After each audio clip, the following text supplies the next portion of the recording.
Welcome to today's episode, the podcast where we discuss the most recent installments of a different series every show. It's Monday, March 31st, 2025, National Tater Day, not to be confused with Tater Tot Day. That was last month. Mobland is a new Paramount Plus crime drama series starring Tom Hardy and Pierce Brosnan, James Bond himself. It was created by Ronan Bennett, the same dude who created the Eddie Redmayne Jackal series last year. The premiere episode came out yesterday. It's titled Stick or Twist. It's a full-hour investment directed by Guy Ritchie. The series began as The Donovans, an origin story to the Showtime series Ray Donovan, following the Donovan family. But they reworked it, I guess, and developed it into a standalone story following the Harrigan family and its fixers. This is actually the fifth crime drama that we've reviewed in the last 6 shows. Happy Face, Adolescence, Dope Thief, The Long Bright River, and now Mobland. Yep. Yeah, and I've got the rub for you if you want me to do the summary, or do you have anything to say? Well, I wanted to see how good your memory was, because back in December of 2024, we did our best of shows, and I wanted to see if you could remember what I put out of the 5 shows I have. No, I remember none of yours. Well, I want you to guess, because again, I have my 5 shows here, and I want to see if you can place them in the order that I had. Oh, you're going to tell me the shows? Yes. Sure, yes. Absolutely. Okay, so I had Quiet on Set, The Gentleman, Ted, The Day of the Jackal, and Hit Monkey. Okay. The Day of the Jackal, I think you put first. Hit Monkey was somewhere in the middle. The Gentleman would probably be like third. What was the other two? Oh, the Quiet on Set was like fifth, probably. And then what was fourth? Well, your guess would be Ted. Ted? Yeah. Ted may have gone third, so I'd flip 3 and 4, but yeah, that's what I'm saying. Okay, so from 5 to 1, Yeah. it was Ted, Uh-huh. Quiet on Set, Okay. Hit Monkey. I guess I'll give it to you because you said middle. The second was Gentleman, and the first was Day of the Jackal. So needless to say, I was excited to see what you were going to say about this, because Guy Ritchie directed this. He created The Gentleman, second on my list, and as you already stated, the creator of this television series is the creator of Day of the Jackal, number 1. He must have been working on both at once, because the other one is a completely British series that then came over on Peacock. So this is insane to me. They started filming this series in November, and they wrapped this month. Yeah, that's pretty fast. The turnaround is insane. I remember there was that show that we did so long ago where like they only got that director and that cheap cast. It was a CW show. You watched it. It was a space drama, and they would like film in these really cheap locations. I think you're talking about Pandora. Pandora, exactly. And what they would do is they would hire this guy knowing that he could get these shows made in less than 3 months. And so that's what this sounds like. However, this show has a lot of talent behind it. Yeah. I mean, in front of the camera, it's got quite a script, and overall I'm going to give it a positive review. So do you want me to just break down what happens in the first episode? You got Harry Da Souza, played by Tom Hardy. He's the main fixer for patriarch Conrad Harrigan in London. Harry and his team have no problem getting their hands dirty. We see him kill a lot of people in this episode. Conrad's grandson, the patriarch's grandson, Eddie, is a sociopathic little shit. He's a trust fund baby. He loves to go clubbing, and kind of, we've seen his character a lot. But he goes clubbing with the grandson of one of Harrigan's biggest rivals. So in my mind, it's kind of like a Romeo, Juliet, even though they're not in love, but like a Capulet, Montague, 2 rival gangs, but their kids are friends. Right. And so they try to keep that a secret. They don't want their grandfathers finding out about this. At the same time, one of the main one, Eddie, he ends up stabbing a dude in the middle of it, and Tommy's like freaking out, and then we don't know what happens after that. Richie Stevenson is Tommy's grandfather. He ends up talking to the Harrigan saying, "Where's my grandson?" because Tommy disappeared. And that's where everything kind of devolves. And there's a lot of questions as to whether or not the Harrigans are going to try to assassinate Stevenson. And also we know that they're trying to expand their empire. They both do drugs. Both families are into drugs. However, the Stevensons are more into fentanyl. And that's where I guess the Harrigans are trying to expand too. Yeah, well, the Harrigans are crazy, right? Because Maeve Harrigan, played by Helen Helen Mirren. Yeah, She said that her 1923. character is psychotic. Yeah, and it's actually funny you say 1923 because both were Paramount Plus TV shows. Both times, Helen Mirren has signed on without reading a script, but only because of the director. She really likes Guy Ritchie. She really liked Tyler Sheridan and signed on without even reading anything Yeah, about it it. was strange to see her. It was also strange to see Chibs from Sons of Anarchy, right? The guy with the scars Yeah. on his face, and also the series from Game of Thrones. He plays Eddie's dad, and seeing I remember in Game of Thrones, or sorry, not Game of Thrones, but Game of Thrones, Heart of the Dragon. Heart of the Nope, not Heart of the Dragon. That's also House of the House of Dragon. the Dragon. Yes. I remember giving his first episode. I was like, "Who is this guy? He's kind of a loser." And then by the end of the series, he's like my favorite character. You had the biggest turnaround with his character. Yeah, in House So of the I'm Dragon. happy to see him here.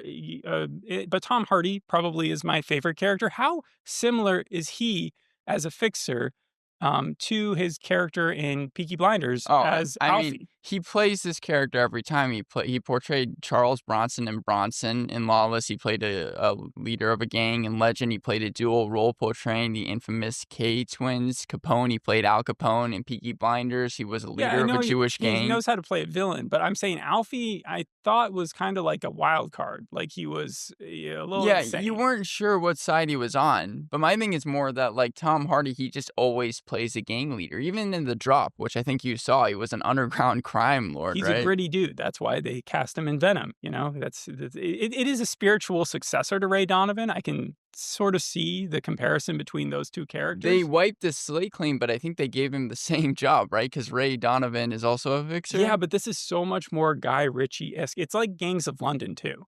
Do you remember that series Yeah. from a while back? A lot of stuff is going on. And even though Guy Ritchie may not have created or written this, his persona's like all over the thing. Subtitles are required. At the very beginning, I didn't even think about it when I turned them on. I was just like, this is going to require, because I thought it was, that was before his name popped up there. But even just for Tom Hardy, sometimes I need, but you add in Pierce Brosnan's original accent, you add in most of the characters. Well, it was actually funny because Pierce Brosnan put on an accent, and that decision was made 15 minutes before the camera rolled. Wait, pause there, because I know Pierce Brosnan has a serious, strong accent from wherever he is from, which is around Scotland or something? And Guy Ritchie said, make it more Irish. So he was, more Irish. Yes, more Irish. So then 15 minutes beforehand, Pierce Brosnan was just like, oh, I don't know what to do. And that's the accent that they made with. I think that's what Guy Ritchie tells all his actors, and that's why most people, you can't understand him. It's very violent too, fast-paced. He likes to insult almost the audience. Yeah. But by naming multiple people the same name. So we have 3 Tommies in this series. You got Uncle Tommy, you got Tom, who just works for, I think, Conrad, and then you also have Tommy Stevenson, the grandson of Richie Stevenson, who is missing right now. When you say insulting the audience, you are 100% correct. One of my favorite facts about Guy Ritchie is when they were making Snatch, that he cast Brad Pitt, and Brad Pitt's accent in that movie is notoriously bad, but he did it because he was annoyed with the amount of critics that said that they couldn't understand Lock, Stock, and Two Smoking Barrels. And also, you can just see it in the way that, like, Guy Ritchie kind of does his stylistic choices. What would happen if they said, Guy Ritchie, we want you to do this huge movie, but I'm sorry, it's going to be a silent film? He'd actually be okay because his felons are dressed to the nines every single time. You got a lot of smooth criminals. That was a big thing back in like the neo-noir days, right? Yeah, and Suave too, yeah. Neo-noir, just noir. Noir, yeah. And then there's a lot of warehouse hangs. This is very The Gentleman as well. So Gangs of London, The Gentleman. Also reminded me a little bit of Sons of Anarchy, Mayans MC, because you've got 2 factions, 2 rival drug cartels, and they all are kind of associated with smaller rival drug cartels, because we see in the first scene, you got Harry, he has to come in there and murder off 2 of the people who are 2 of the gangs who are working for Conrad because they're not getting along together. So they cleave them off the like trees. So is this a comedy? Because The Gentleman is a comedy. It's not as funny as The Gentleman. This is like I do have a question. Has Richie and Kurt Sutter ever worked together? Or I don't do you think that so. They hang out? I think that they definitely had a lot of crossovers before. I mean, even Charlie Hunnam, Sons of Anarchy, was also in The Gentleman. But I don't think Chips was in this, and yeah. Right, yeah. Tommy Flanagan. But I don't think that they've ever actually worked together. Yeah, I like Chip's character in this because, Tommy Flanagan, Moody was he was playing the neutral party. Do you remember in John Wick? Yeah. They have the Continental, and it's like if you're step foot in there, You can't fight anybody. yeah, and they have their own currency and stuff like that. Yeah. Moody's is the same way. You have Stevenson and Harry, they're meeting up to talk about where Tommy might be, and they start threatening each other, and Moody kind of keeps it safe. Now, as soon as they step out of Moody's, like Tommy tries to, or it asks his boss if he should kill Stevenson. And so Stevenson, I would say one of my few cons of the show is like he's not a very intimidating villain right now because it doesn't seem like he stands up. Like he's very lonely. There's not a lot of goons on his side versus the Harrigans where we see at least like 50 people like representative for what their industry is. Like if they're able to kill off 2 entire gangs at the very beginning, then you have to know that they have roots everywhere. Right. Well, Stevenson, it was just like when he found out that his grandson was missing, he's the only one and maybe a couple of his own goons who were after him. Well, that's very Guy Ritchie-esque, and after seeing the Full Gentleman series, I don't mean to keep comparing it to that, but it's like there's always a higher power, kind of. But I'm saying they're supposed to be equal in the way that they're fighting each other. Right? He's threatening Harrigans, and the Harrigans are kind of just laughing at him because he's by himself, and they could kill him at any time, and they just choose not to. In fact, the name of the episode is Stick or Twist. Stick being stay your hand, don't kill this guy. Twist being let's kill him. You know, and at the very last second, it's Maeve who makes the decision not to kill Richie as they're leaving Moody's. Okay, so is Maeve, like Yeah. I said, Helmier referred to her as psychotic, but is she smart? I think is Well, the they're all a question. bit psychopathic. They're all like they don't care who dies. But yeah, we don't know if she was right about the fact that Conrad's cousin, who he was very close to, was betraying them because in that scene he calls a big family meeting at the end. They're not even talking about Tommy. This is just between all the family members saying we're going to expand into the fentanyl market. We're going to go after the Stevenson's base. And then he looks directly at his cousin because Maeve has warned him that he's betrayed him, and he asks him some questions. The cousin gives not a cagey answer, but he denies being the betrayer, and he still gets shot anyways. They end up, and then at the very end, you see Maeve like console Conrad, and Conrad gets mad at Maeve. But other than that, he did listen to her. So it seems like she's pulling the strings just as much as him, if not more. Well, during yeah, I certain was going to things. say she kind of seems like the mastermind Right. If you behind. watch Ozark, it's actually kind of similar to the later seasons with what's going down with there's this crazy old lady and her husband who kind of run one of the biggest drug rings in everybody who's watched it would know what I'm talking about. But yeah, these are very similar shows to a lot of stuff you've seen. However, I think altogether it works because they managed to tell you a heck of a lot of plot in 1 hour. It wasn't boring. You can never accuse Guy Ritchie of being boring.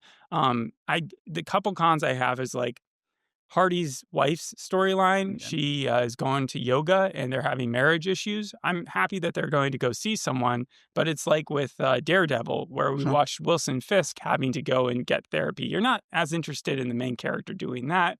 Then also, I guess Guy Ritchie's biggest flaw to me is that like by so much violence, it ends up making things like the villains seem a little too cartoonish and Right. goofy. And it also, by treating death so cavalierly, in the first 5 minutes, killing 2 full gangs, having Eddie stab a dude, shrugging it off, flirting with killing Richie that early in the story, given that he's a mafia boss. Like, it just makes the world seem less meaningful, the stakes of survival less engaging. I was going to say the stakes when you like kind of start off with such a big like It's the death opposite of sequence. like plot armor, where you're never afraid in Walking Dead of a character dying because you know that they're going to be there for as long. Like you would hear an article tell you before they leave. Right. But in this, it's like, why get invested in any specific character if they could die at any time? And so those are my issues. Again, Richie Stevenson, I need to see his grouping. Like he needs to get an army for himself before he's going to be a formidable villain. Other than that, though, great show. 7 out of 10 for me. pretty high rating for a crime drama. Well, I have to ask because Ray Donovan, as you said, this was supposed to be. I know you weren't a big fan of that show, and even though again they've erased any type of connections to it, it's supposed to be its own standalone TV series. Did this feel like Ray Donovan? I think you watched a couple episodes, right? Yeah, I didn't like the first few episodes of Ray Donovan. It actually felt slow paced, and the type of violence that he was dealing with was like he would walk into a crime that had already happened. I'm assuming later on in the series it gets much more violent. They also have a storyline that has been several years, but that felt around his boxing, like his dad owned a boxing ring or something like that, and Moody's is at a boxing ring. So there are some connections. It's just I don't, like you said, I don't think there's any names that were thrown around that we're supposed to just like red flag and say that's from the original series or something. Right. Yeah. No. It also takes place in the present. Right. Yeah. And I also wanted to give props not just to Tom Hardy, but also to the kid who played the trust fund shit. Like he was very effective in making me hate him, but also believe that this guy just has no compassion and just doesn't care about what he does. He just walked up and stabbed the dude. And it was a good scene. They end up threatening the guy who got stabbed. Tom Hardy does. Harry goes to the hospital, and just like the suave criminal that he is, he's able to time it exactly for before the police get there and make sure that the guy keeps his mouth shut so that he survives. Okay, well, I'm kind of surprised that you ended up liking the show as much as you did because it has a 71% on Rotten Tomatoes, so it does have its fans, but like a lot of them, even Variety, which gave the show a tomato, wrote about the episode. The main issue is that it's extremely slow to start despite the violence. Mobland sputters until about 25 minutes into the series opener. Right. So the first scene where you see just two rival gangs killed for no reason, you're kind of left questioning, like, what was the purpose? How did that really develop anything? Especially since later on they kind of spell it out for you. Yeah. I understand that's not my favorite scene. The last scene also isn't my favorite scene where they kill the cousin. I don't really necessarily believe that he was doing anything wrong. And as an audience, I guess you're just left questioning. But it's the stuff that they haven't really gone into yet that I think does an interesting job. Like Tommy, we don't know why he disappeared yet. It's kind of like curious that that's a B storyline. You'd think that that would be like, in a lot of shows, the kidnapping would be the biggest thing. Yeah, that's usually Instead, what right they're now, it's focused on. like we're also watching kind of like in The Gentleman, where everybody's trying to figure out where the drug base is, or like who are they going to have to take down in order to expand the market. Do you have any idea who possibly took Tommy? Yes, we saw Eddie and Tommy hanging out. He stabbed someone, and then Tommy was freaking out. He was just like, "Come on, bro, I'm gonna just show you a place." And then we don't see him again. So and then Eddie just lies and lies and lies about not knowing where he is, but clearly he doesn't. Tommy's probably just on a bender. Like it seemed like they were friends. It does not seem like Tommy's in danger. Is the thing. Okay, so you think that he's just hiding hanging out? him. What? You I don't think think he's hiding him? No. Okay, well, one thing that Guy Ritchie likes to do a lot is he likes to play with time. I know that you said this takes place in present day. Yes, he throws a cell phone out the window and when they're doing like coke or something. What? He throws like a modern cell phone out the window when they're doing coke. Right, so but I'm saying that like with the scenes, did they ever do it like while other things were going on? Because that's one of the things about Guy Ritchie. He likes to do a lot of montages that mess with time. Yeah, there was one scene right before they meet Richie at Moody's where Tommy has gone to his crew, which his crew is they're too fast and furious for me because like he hangs out in a car dealership or wherever, and like one is a super smart like hacker and the other one is like a sharpshooter, and so those are like his two main people, and he sets them up outside ready to kill Tommy and Stevenson and his gang, Richie Stevenson and his gang, when they arrive, if he taps his pocket twice. And they do like a little flash cut of them like getting ready and stuff. But it wasn't like too much. I don't think it was as much as it wasn't The Gentleman. Yeah. Did the Harrigans ever mention that they had a daughter at all?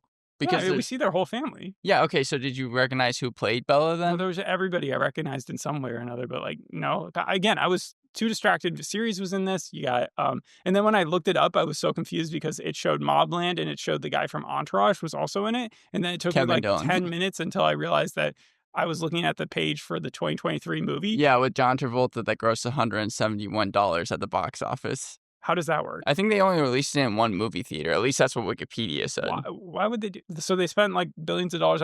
Why not just can it and then take the insurance money? You don't know. Okay. Yeah, that's fine. So getting back to the series. Right. Who did play the daughter, by the way? Irene Adler from Sherlock, and she played From Olivia in Pantheon. from the original, from the one from like 2010. Yeah, I yeah, season 2. Yeah, I don't recognize her from that. Go ahead. But the production for this was horrid. Over £1 million of camera equipment was stolen on separate occasions to construction set production, going into bankruptcy, going into the holiday season. So a lot of the crew was unsure if they were going to get paid.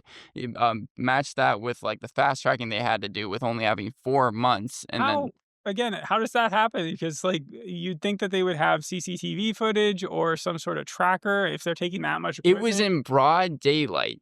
Was there just Thieves. one car, or one truck that like someone just drove off with?